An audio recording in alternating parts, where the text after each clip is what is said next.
أعوذ بالله من الشيطان الرجيم. بسم الله الرحمن الرحيم. الحمد لله الذي أنزل على عبده الكتاب ولم يجعل له عوجا قيما لينذر بأسا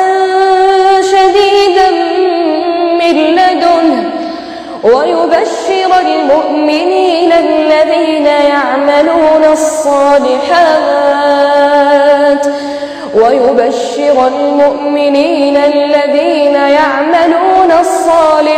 أن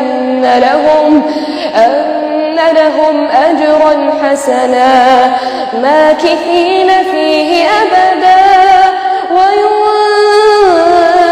الذين قالوا اتخذ الله ولدا ما لهم به من علم ولا لآبائهم كبرت كلمة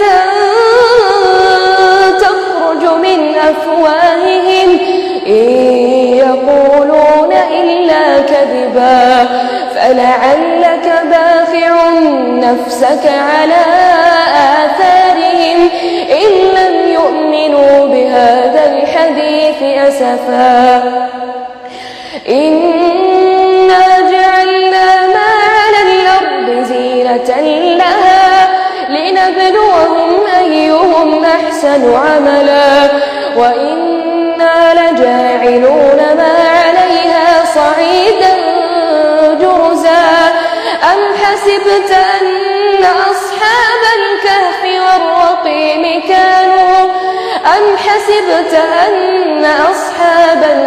والرقيم كانوا من آياتنا عجبا إذ أوى الفتية إلى الكهف فقالوا ربنا آتنا من لدنك رحمة وهيئ لنا من أمرنا رشدا فضربنا على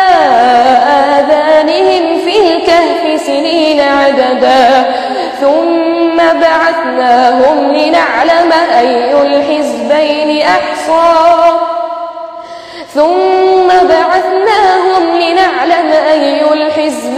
أحصى لما لبثوا أمدا.